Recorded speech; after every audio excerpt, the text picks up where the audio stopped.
Episode 1 of The Expanse Season 5 starts with scientists who find some mysterious new asteroids. They're excited by their discovery, but these rocks are not a natural accident. The ship is attacked by a team led by Philip, the son of Marco Inaros and Naomi. Because Marco and his Belter extremists have launched asteroids to hit Earth, coated in stealth tech so they're invisible. It looks like one of them broke up near the sun, and the scientists have detected the fragments. So to keep the attack secret, Philip kills the scientists and blows up the evidence. One of Philip's men gets stuck, and Philip leaves him to die.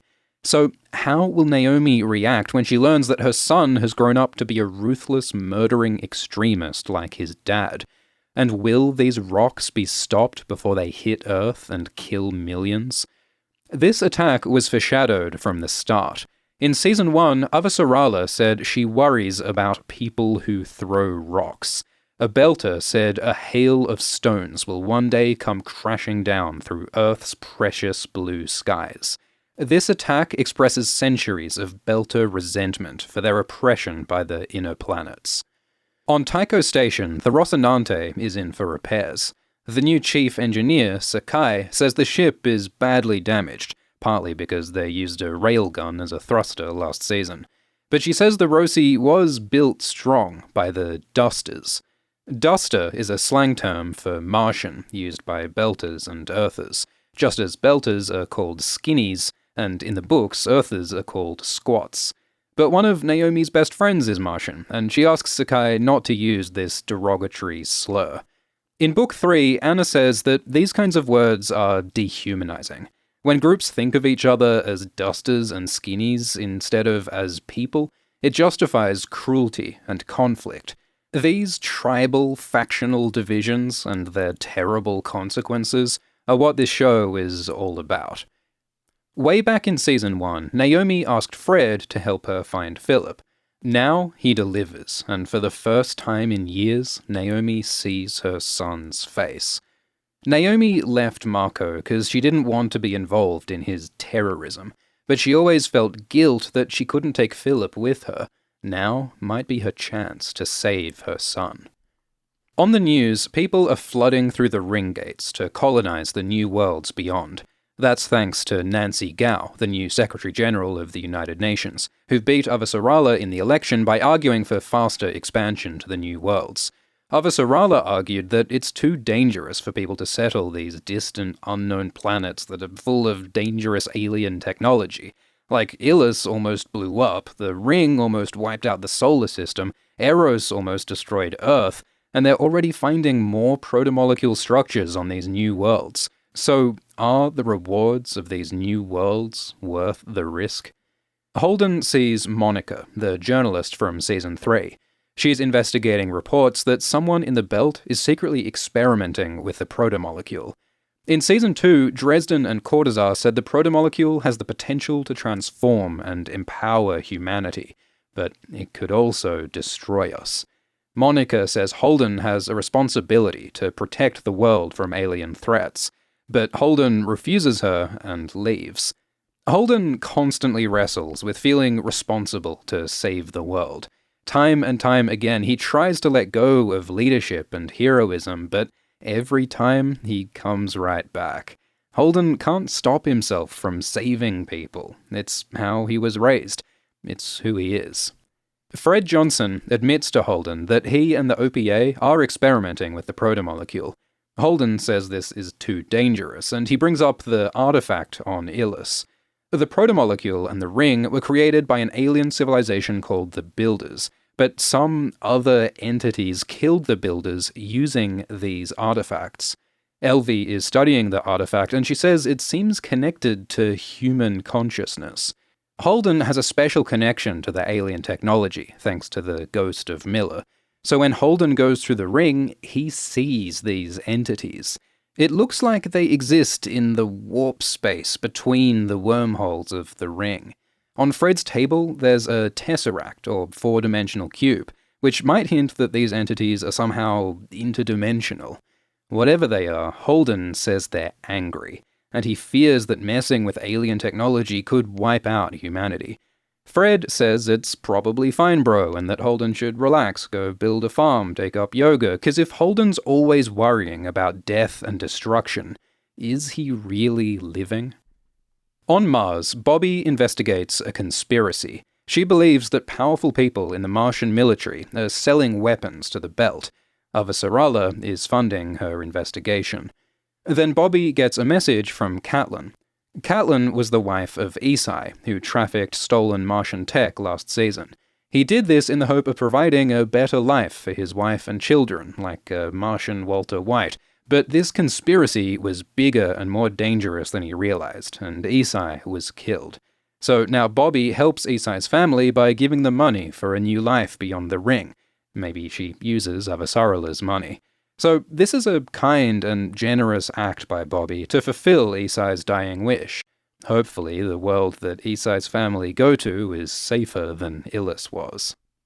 Alex flies to Mars in the Razorback. This was Julie Mao's racing ship that Bobby and Avasarala once used.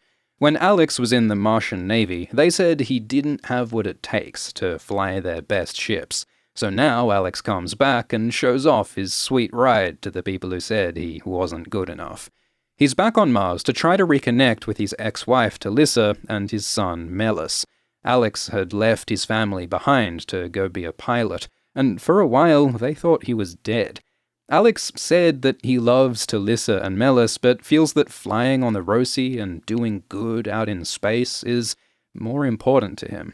But last season, Alex met Lucia and saw her struggle to keep her family together, and now Alex wants to make peace with his own family. He visits Talissa and tries to apologize, but she doesn't want to hear it. He was gone for too long, she's moved on, and she doesn't want to deal with him. So he calls his son Melis and tries to be a dad. He says, "I love you," but his son doesn't say, "I love you" back. So Alex does what anyone would do and starts drinking. The bar has a Texan cowboy theme. They play country and western music sung in Chinese. Because many of the original settlers of the Mariner Valley on Mars were from China, East India, and Texas, and clearly the Texan aesthetic stuck.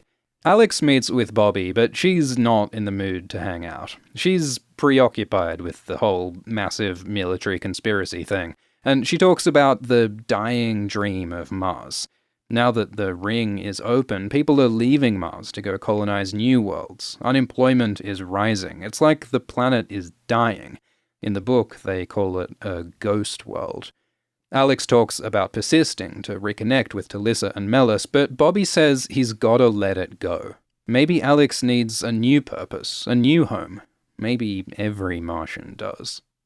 Amos takes a ship towards Earth. He's going to Baltimore because a woman he knew there called Lydia has died. We saw him looking up Lydia in Season 2. On the ship, he looks meaningfully at this older woman. She's about the same age that Lydia would be now. The show hasn't revealed much about Lydia yet, just that she's someone who looked after Amos when he was younger. Some thugs try to shake down the ship's passengers for money, so Amos threatens violence. He talks about how he can hold his breath for a long time, because on these ships, if there's a fight, the crew uses knockout gas to put everyone down. Amos is saying that if they get gassed, he'll just hold his breath and beat up the thugs anyway. The passengers say that Amos shouldn't have antagonized those guys. They would rather pay the protection money than risk violence. Amos put them in danger. That's the thing about Amos and violence. He says that it's pragmatic, that he's solving problems and surviving, but sometimes Amos just gets people hurt, including his friends and himself. He goes and beats up the thugs with his fists and feet and a toothbrush. Then in the shower, he looks hurt but cleansed. There's dark organ music playing, like some kind of ominous church. Amos didn't fight these guys to protect the passengers. He says he did it for himself. At this point in the book, Amos feels physically unwell, and he thinks he's getting sick. But what's really happening is that he's in grief after the death of Lydia, but Amos is so repressed and detached from his emotions that he can't directly feel them. His emotions just come out through his body and through violence. The only way he knows how to feel better is to hurt people.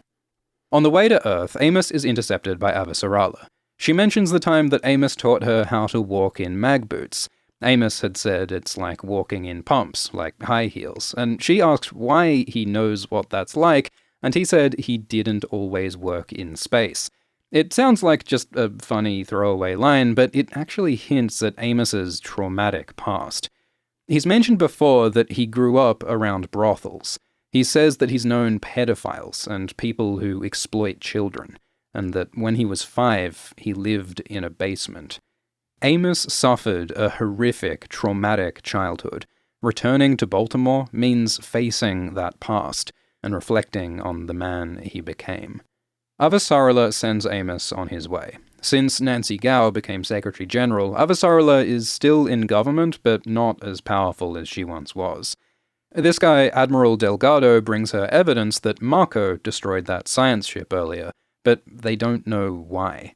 Will Avasarala find out Mako's plan before the rock hits Earth? Avasarala's main goal has always been to protect her home, and this attack threatens everything she's fought for. Naomi tells Holden that she's found her son, Philip. She's going to go see him, try to save him, and she's going alone. Because this will be a delicate and dangerous and personal reunion with a group of Belter extremists. Bringing Holden would only complicate the situation, because he's a famous Earther hero who's completely unable to not get involved in things, so she leaves him behind. In Season 3, Naomi told Holden that she won't leave him again, that they're together till the end. But like Alex and Amos, Naomi needs to face her past on her own. And with all his crew gone, Holden is alone too. Holden grew up with 8 parents. He's always been around family and friends in the Navy and the Cant and the Rosie. Now he's truly alone for the first time in years. The title of this episode is Exodus. It refers to the flood of colonists leaving their homes for new worlds, and it refers to Alex and Amos and Naomi leaving the Rosie for their own quests.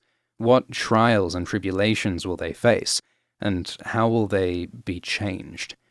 Thanks for watching, and please subscribe to this channel, because Amazon Prime UK was nice enough to sponsor this video and provide early episodes. Comment below if you want more videos about The Expanse. Thank you to our patrons, including Alarian, West Ludathancat, Stephanie Auer, George Eduardo Phillips Cantillo, Nina, and Sir Roger the Night Cook. Cheers.